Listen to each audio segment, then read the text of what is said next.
Vous êtes bien sur la télévision de Burkina. Merci de nous rejoindre au sommaire de l'actualité. La route Manga-Zabré fera bientôt Pont-Neuf. Il ne reste plus que 27 km pour rallier les deux villes avec du bitume.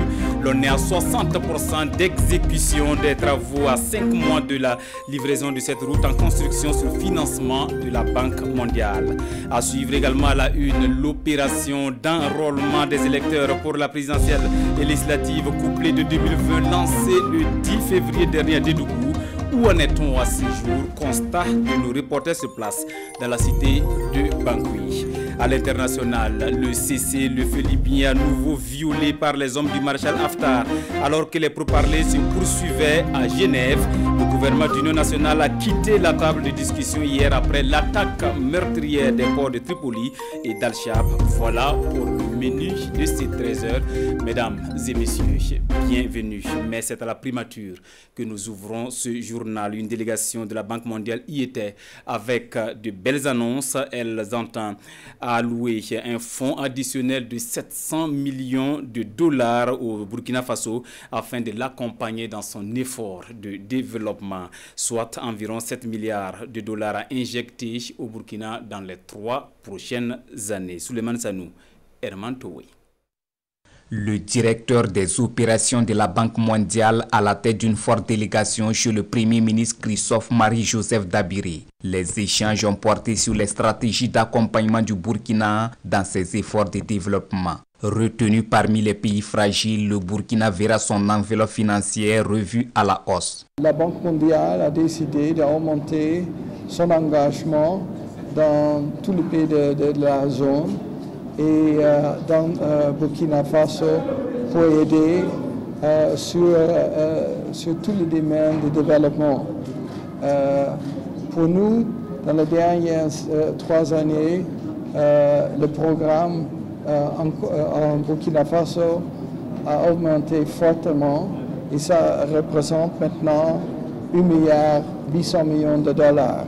Un engagement que la Banque mondiale compte étendre sur les 3 prochaines années et les autorités burkinabées pensent déjà aux mécanismes de facilitation et de gestion rationnelle de ces fonds. C'est vrai qu'il faut avoir une enveloppe, mais il faut les décaisser. Le Burkina a insisté beaucoup pour d'abord l'appropriation et aussi la taille des projets. Parce que quand vous avez plusieurs projets, une multitude de petits projets, donc ça crée plus de difficultés pour décaisser. Ça nous permet justement de discuter stratégie et naturellement nos équipes des pays, donc les équipes pays de la Banque mondiale et des différents ministères sectoriels vont pouvoir donc discuter plus tard sur la programmation concrète des enveloppes qui seront donc allouées au Burkina Faso. La délégation exprime sa compassion et sa solidarité au peuple burkinabé victime des attaques terroristes. Je vous invite sur l'axe Manga-Zabré du bitume agréable à rouler. Mais attention, les travaux ne sont pas encore achevés.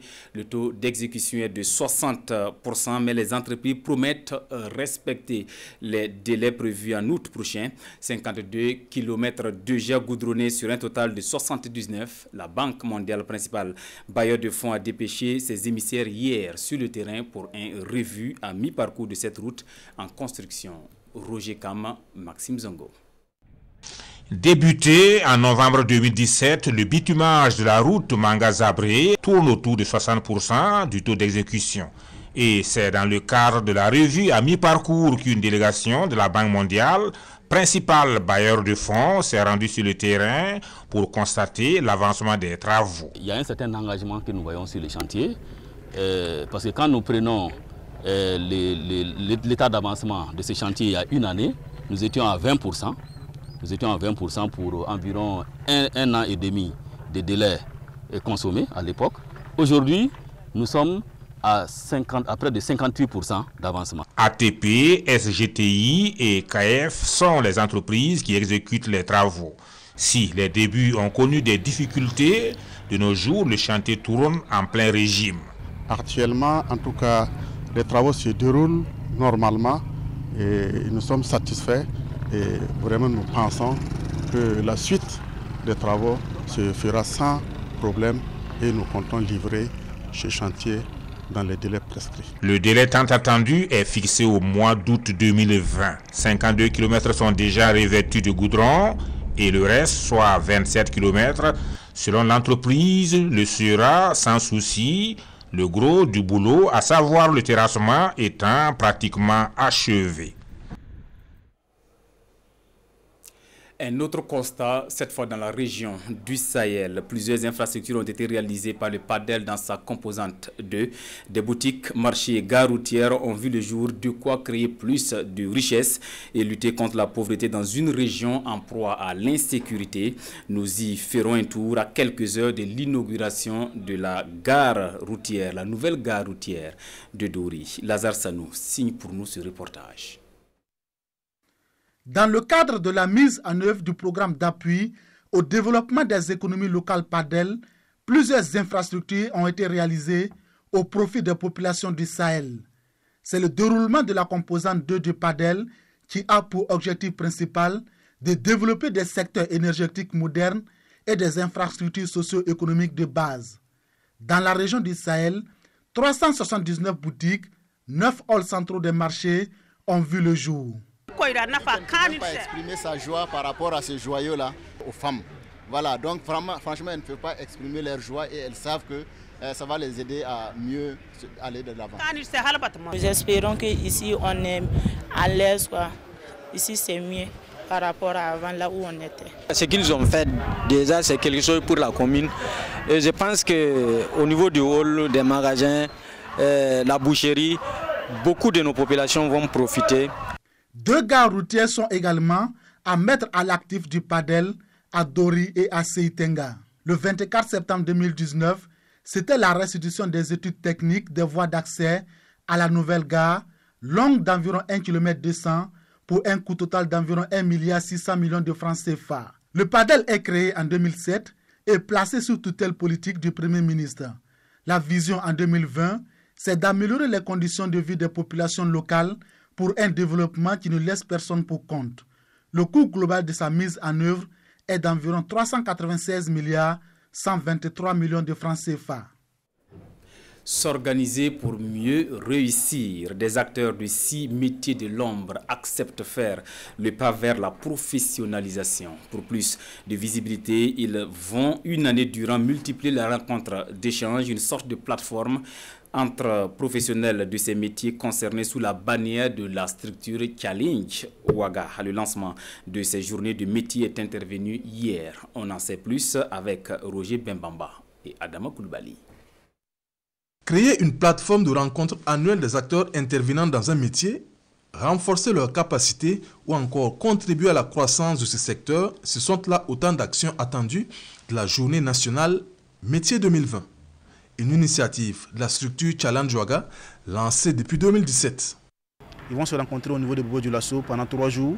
Et pendant ces 3 jours-là, ils vont échanger autour des différentes thématiques. Et comme on l'a dit en fait, le concept est articulé sur trois axes majeurs. Le premier axe, c'est l'axe de développement de l'expertise métier. Leur permettre d'acquérir de nouvelles compétences pour ajouter à ce qu'ils ont déjà. Également d'avoir l'œil sur les nouveautés et les innovations de leur corps de métier. Le deuxième axe, c'est le partage d'expérience. Permettre à ces gens-là de bénéficier du partage d'expérience de leurs aînés. Et le troisième axe, c'est le développement personnel. Le ministre, comme vous le savez, a été sollicité par Ouaga Challenge pour parrainer ces journées nationales métiers. Il a estimé que c'est une initiative qu'il faut encourager. Et dans ce sens que les journées nationales métiers offrent l'opportunité à ces entreprises-là de pouvoir se rencontrer, de pouvoir échanger, de pouvoir partager leurs expériences. Ces journées, qui seront organisées tout au long de l'année, concernent la communication, le marketing, la finance, comptabilité, le secrétariat, les systèmes d'information et le management de la qualité. À présent, sur les pas du ministre en charge de la femme, elle est en tournée dans les 13 régions du Burkina. Marie-Laurence Marchal Il-Boudou était hier dans la région du centre-est pour des échanges avec les femmes sur leurs préoccupations, des forats régionaux organisés dans le cadre des préparatifs du Forum national des femmes qui se tiendra le 8 mars sous le thème « Crise sécuritaire au Burkina Faso, quelle stratégie pour une résilience des femmes ?» Compte rendu des échanges avec Konsun Koulibaly et Tanga Robert Kafando. Venues du Kulpelogo, du Kouritenga et du Boulgour, les femmes de la région du Centre-Est n'ont pas marchandé leur participation à ce forum organisé par leur département afin d'échanger sur les préoccupations qui sont les leurs. Nous avons voulu que les femmes soient là pour voir tous les outils et toutes les opportunités qui s'offrent à elles pour qu'elles puissent les saisir. Les femmes de la région du Centre-Est ont eu 4 doléances à présenter à Madame la ministre. Je peux dire qu'on est satisfait des réponses données par Madame la ministre. En tout cas, elle a été claire. L'organisation de ces forats régionaux va permettre, selon la ministre en charge de la femme, de trouver des stratégies à même de contribuer à impacter la résilience des femmes face aux effets de la crise sécuritaire au Burkina Faso. Et pour atteindre ces résultats, les femmes de la région du Centre-Est ont été invitées à parler d'une seule voix afin que de ces échanges sortent des recommandations fortes à l'endroit du gouvernement. Invite a également été faite aux femmes de s'approprier des instruments mis en place par le gouvernement pour leur autonomisation et leur épanouissement. À l'occasion, des pains de 8 mars ont été remis aux femmes vulnérables de la région. L'opération d'enrôlement biométrique des électeurs à l'intérieur du Burkina lancée le 10 février dernier à Dédougou se poursuit. Plus de 800 000 électeurs sont attendus dans la boucle du monde et le centre-ouest. Quel engouement dans les différents centres d'enrôlement, constat de nos reporters Lassina Ouattara et Karim Ouedraogo. Stéphanie Sankaré vient de s'enrôler. Elle peut maintenant participer aux élections présidentielles et législatives couplées de novembre prochain. Comme elle, beaucoup attendent d'être enrôlés. Je suis venue aujourd'hui pour m'enrôler, pour pouvoir voter. Je n'ai jamais voté, c'est ma première fois. Avec les cours, comme je suis en classe d'examen, on n'a pas trop le temps. Aujourd'hui même, c'est une heure creuse et on est sorti pour profiter de ça, pour venir nous enrôler. Moi, j'avais une ancienne carte, mais comme j'ai changé de quartier, j'étais au secteur numéro 2 et je suis venu maintenant au 5. Donc ça veut dire forcément le bureau de vote va changer. Cette opération d'enrôlement débutée le 10 février prend fin le 19 février. À 2 jours de la fin de cette opération dans cette première zone, il y a de l'engouement dans les centres d'enrôlement. Au début, en tout cas, c'était timide, il n'y avait pas l'affluence. Mais les derniers jours, on a constaté que les gens s'attachent en tout cas de plus en plus. Si bien qu'on a quelques difficultés souvent à terminer en tout cas le nombre en tout cas, qui vient à nous. Il y a une heure qui avait été donnée de 7h à 17h. Voilà. Maintenant, c'est y compris une pause. Mais nous commençons ici à 8h et nous finissons sans pause et nous finissons à 16h. En fonction de la durée et de l'autonomie de nos machines. Nous sommes autour de 100 personnes par jour que nous enrôlons ici.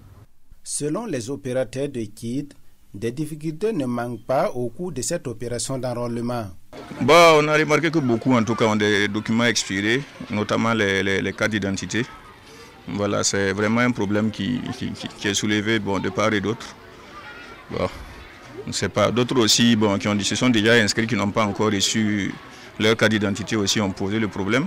Beaucoup aussi n'ont pas l'information et viennent pensant qu'on peut utiliser les extraits de naissance que nous renvoyons. Il y en a aussi qui sont venus, c'est expiré, ils ont fait le faire, mais la date à laquelle ils devaient récupérer leur CNB ne les permettrait pas et ça ne va pas nous trouver ici. Donc ces personnes ne pourront pas voter malheureusement. Au début, on souffrait beaucoup avec notre imprimante qui nous lâchait entre-temps. L'imprimante a une autonomie d'au moins 4 à 5 heures. Dès que ça se décharge, il faut carrément arrêter le travail et puis le charger. Donc ça fait que souvent les gens viennent et puis l'imprimante est déchargée, on est obligé de les dire de repartir et de revenir le lendemain. Malgré ces difficultés, l'opération d'enrôlement se déroule bien dans l'ensemble ici à Dédougou. Nous, notre travail c'est d'assister les opérateurs. Voilà, s'il y a des pannes techniques, on vient les résoudre et les aider pour que le travail puisse avancer facilement. Les deux régions, la Boukou du Mouhoun et le centre-ouest, disposent de 1605 centres d'enrôlement. Pendant les 10 jours d'enrôlement, au total 875 000 nouveaux électeurs sont attendus dans cette première zone. Nous parlons cette fois culture. Vous le savez, elle est le reflet de notre identité. Et par le biais de la photographie, l'on peut mieux promouvoir les potentialités du Burkina Faso. Conviction du ministère de la Culture qui vient de remettre des œuvres photographiques à des représentants d'autres ministères et institutions. Cérémonial de remise de ces œuvres avec Paul David Bambara et Marcel Tau. Situation sécuritaire oblige, le ministère en charge du tourisme multiplie les actions pour davantage attirer des touristes au Burkina Faso. Cette fois-ci, c'est la photographie qui est utilisée pour vulgariser les potentialités touristiques. Ces photographies, symboles de la diversité culturelle burkinabé, sauront sans doute mieux susciter le goût de la découverte du patrimoine touristique, selon le ministre de la Culture, Abdoul Karim Sango. Cela avec le concours des institutions, des ministères et autres lieux populaires. En remettant donc ces œuvres à ces instances, le ministère en charge du tourisme entend faire des édifices et espaces publics des vitrines de promotion vu leur vocation d'accueil du public. L'ensemble de ces œuvres est le résultat de 3 éditions d'un concours de photographie organisé par le département de la culture. À l'international, la question libyenne au cœur des pourparlers de Genève est au point mort car les représentants du gouvernement d'union nationale ont claqué la porte hier suite à l'attaque qui a visé les ports de Tripoli et d'Al-Chab. 3 civils tués et 5 autres blessés par les lance-roquettes. Et pour cette violation du cessez-le-feu, Tripoli exige de la communauté internationale de sévères sanctions contre le maréchal Haftar. Suivant. Le gouvernement libyen d'union nationale se retire des discussions en cours à Genève après l'attaque de 2 ports maritimes. Malgré l'entrée en vigueur d'un cessez-le-feu plus ou moins bien respecté en Libye, les ports de Tripoli et d'Al-Chab ont en effet été la cible de 15 roquettes mardi. 3 civils ont été tués et 5 autres blessés. Reconnu par l'ONU, le GNA a donc annoncé sa suspension aux travaux de la commission conjointe militaire qui se déroule à Genève depuis le sommet international de Berlin le 19 janvier. Il ne reste plus que 5 représentants du maréchal Haftar à la table des pourparlers suisses. Le gouvernement de Tripoli attend que des positions fermes soient adoptées contre Khalifa Haftar et ses violations de la trêve pour revenir dans les discussions. À lire à la une des quotidiens de ce mercredi, la traditionnelle conférence de presse du CEFOP et le rapatriement prochain d'étudiants burkinabés en Inde. Nos confrères s'intéressent également à l'annonce des 72 heures de grève des péagistes. Revue de presse signée Sekou Zongo. Que se susurre dans le transport routier du Burkina Faso? Le journal Le Quotidien donne l'information capitale de la conférence de presse du syndicat autonome des travailleurs des péages du Burkina Faso et affiche grève de 72 heures du Sinatrap BF à partir du 27 février. Dans les colonnes du journal Aujourd'hui au Faso, le syndicat des travailleurs de péage se dit indigné face à une gestion qu'il qualifie de macabre dont sont victimes les travailleurs des péages depuis 1998. 17 points constituent la plateforme revendicative du Sinatrap BF, des points à retrouver dans le journal Aujourd'hui au Faso. En clair, le syndicat des travailleurs des péages réclame l'adoption d'un statut du personnel. Il prévient d'ailleurs dans le journal Le Pays si l'État reste muet aux revendications des travailleurs des péages. En ce qui concerne le statut, il n'y aura pas de recettes cette année du côté des péages. Propos du secrétaire général du Sinatrap BF. D'une revendication à une autre et des issues différentes. La preuve dans le journal L'Observateur Palga. Boursiers burkinabés en Inde, ils seront rapatriés dès le 22 février. Pour le ministre en charge de l'enseignement supérieur dans l'Observateur Palga, la situation des étudiants plaintifs en Inde relève de l'effet de la comparaison sociale. Et puis, traditionnelle conférence de presse du CEFOP, Jean-Hubert Bazier et ses camarades s'offusquent de la conduite du médiateur du Faso. Pour les conférenciers, un médiateur de la République ne saurait être un acteur partisan du jeu politique, regrette-t-il dans le journal Le Pays. C'était la notre version de l'actualité de cette mi-journée. Merci de la fidélité au programme de la télévision du Burkina.